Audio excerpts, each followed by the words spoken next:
নগাঁও জিলাৰ ৰহা সমষ্টিৰ অন্তৰ্গত ফুলগুৰি বৃহৎ হিন্দু সন্মিলনৰ আয়োজন। নগাঁও জিলাৰ ৰহা সমষ্টিৰ অন্তৰ্গত ফুলগুৰিত নাট্যচৰাত আজি ফুলগুৰি মণ্ডপ আয়োজন সমষ্টিৰ উদ্যোগত বৃহৎ হিন্দু সন্মিলনৰ আয়োজন কৰে। আজি দিনজোৰা কাৰ্যসূচীৰে হিন্দু সন্মিলনৰ আয়োজন কৰে। আজিৰ অনুষ্ঠানত ফুলগুৰি পঞ্চায়তৰ অন্তৰ্গত গাঁওসমূহত নামঘৰীয়াসমূহৰ উষ্ম সম্বৰ্ধনা জনায়। সভাত প্ৰথমে বৰগীতেৰে অনুষ্ঠানটিৰ শুভাৰম্ভ কৰে।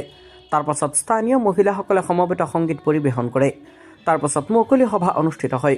আজিৰ সভাত অতিথি হিচাপে উপস্থিত থাকে কৃষ্ণকান্ত বৰা কিষাণ সংঘৰ সংগঠন মন্ত্ৰী ৰাজেশ বৰা, নগাঁও বিভাগৰ প্ৰচাৰক নন্দলাল চৌহান, ৰহা সমষ্টিৰ বিস্তাৰক জিলা পৰিষদৰ সদস্য ৰূপজ্যোতি বৰদলৈ, ৰূপা ডেকা, সেনাপতি সভানেত্ৰী, ফুলগুৰি হিন্দু সন্মিলন, হৈবৰ্গ প্ৰেছ ক্লাবৰ জ্যেষ্ঠ সাংবাদিক প্ৰাঞ্জল নাথ, ফুলগুৰি পঞ্চায়তৰ সভানেত্ৰী টুটুমণি ডেকা আৰু স্থানীয় গণ্যমান্য ব্যক্তিসকল উপস্থিত থাকে।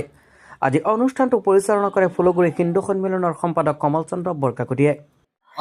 সকলোকে নমস্কাৰ। ফুলগুৰি হিন্দু মণ্ডলে আজি আইচন্দাত এখন ফুলগুৰি অঞ্চলত ফুলগুৰি গাঁও পঞ্চায়তৰ সহযোগত এখন হিন্দু সন্মিলন আয়োজন কৰিলো। ইয়াত আমাৰ যি হিন্দুত্ব ইতিবৃত্তি আমাৰ জন্মগত আমাৰ ইয়াত নিমন্ত্ৰণ কৰি অনা নিমন্ত্ৰিত অতিথিদ্বয়ে সুন্দৰ সাউলিত ভাষণেৰে আমাৰ ফুলগুৰি অঞ্চলবাসীক আপ্লুত কৰিছে। লগতে মোক সহযোগ কৰা সন্মানীয় শ্ৰীযুত ৰবীন্দ্ৰ দাস ডাঙৰীয়াও মোক বহুতখিনি সহায় কৰিলে। আজি এই অনুষ্ঠানটোত সম্পাদক হিচাপে যিখিনি কৰ্তব্য পালন কৰিবলগীয়া আছিল ভুল শুদ্ধ মাজেৰে পালন কৰিছো। আমাৰ মাজত উপস্থিত আছে সন্মানীয় সভানেত্ৰী মহোদয়া, তেখেতেও মোক বহুতখিনি সহায় কৰিছে। তাৎক্ষণিকভাৱে আমি অনুষ্ঠানটো পাতোতে যদি কিবা দুখাদুখ হৈছে সেইখিনি আমাৰ সকলো ৰাইজে আমাক ক্ষমা কৰি দিব, সেইখিনিকে মই ক'লো। আৰু যে ৰহা সমষ্টিৰ ভিতৰত এক বৃহৎ আপোনালোকৰ ইয়াত হিন্দু সন্মিলন সকলো ৰাইজ ওলাই আহিছে। সকলো ৰাইজ ওলাই আহিছে। আমাৰ অঞ্চলটোত মিনিমাম 7 কিলোমিটাৰ আন্তলৈকে আমাৰ পৰিধি আছে। 7 কিলোমিটাৰ আন্তৰ পৰা আমাৰ যথেষ্টখিনি মানুহ আহিছে।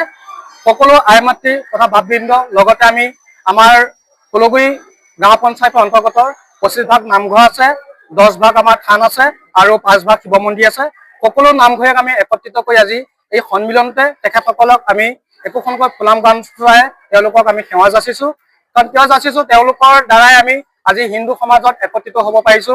তেখেতসকলে যি সন্ধ্যা বা দুপৰ বা ৰাতিপুৱা প্ৰসংগ কৰে, সেই প্ৰসংগৰ জৰিয়তে আমাৰ গাঁওখনক তেওঁলোকে উন্নতি কৰাই আছে। ধন্যবাদ। ধন্যবাদ। নমস্কাৰ। আমাৰ প্ৰথমে বন্তি প্ৰজ্বলন হ'ল। বন্তি প্ৰজ্বলন হোৱাৰ পিছত আমাৰ আসন গ্ৰহণ হ'ল। হোৱাৰ পিছত আমাৰ এটি মানে বৰগীত হ'ল। বৰগীতৰ পিছত আমাৰ এটা কোৰাছ হ'ল। কোৰাছৰ পিছত আমাৰ RSSৰ পৰা অহা তেওঁলোকে সাৰুৱা ভাষণ ৰাখিলে।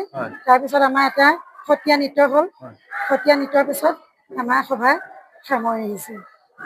আৰু ৰহা সমষ্টিৰ ভিতৰত এতিয়া ফুলগুৰিতে ইমান বৃহৎ হিন্দু সন্মিলন হৈছে, চবতকে হাইষ্ট জনসমাগম হৈছে, কি ক'ব এই ক্ষেত্ৰত? এই ক্ষেত্ৰত কি ক'ম, মই এগৰাকী মানে জীৱিকা সখী। গতিকে মোৰ গোটবিলাকৰ লগতো জড়িত, বহুত মহিলাৰ লগত মই জড়িত। গতিকে তেনেদৰে মহিলাখিনিক আমন্ত্ৰণ কৰিছো। আমাৰ পঞ্চায়তৰ যিখিনি বিষয়ববী আছে গোটেইখিনিয়ে মোৰ লগত আছে, তেওঁলোকো গোটৰ এগৰাকী এগৰাকী সদস্য। গতিকে মহিলাখিনি অগ্ৰাধিকাৰ পায় আমাৰ গোটৰ জৰিয়তেও দেই, সেইটো মই ক'বই লাগিব। গতিকে আমি মানে সমূহ ৰাইজবাসী লগতে আমাৰ গোটৰ মহিলা আৰু লগতে মানে আমাৰ পঞ্চায়ত সমূহ মিলি আমি এনেকুৱা এটা বৃহৎ কাৰ্যসূচী সাফল্যমণ্ডিত কৰিবলৈ সক্ষম হৈছো। ধন্যবাদ। নগাঁৱৰ পৰা প্ৰাঞ্জল নাথৰ ৰিপৰ্ট।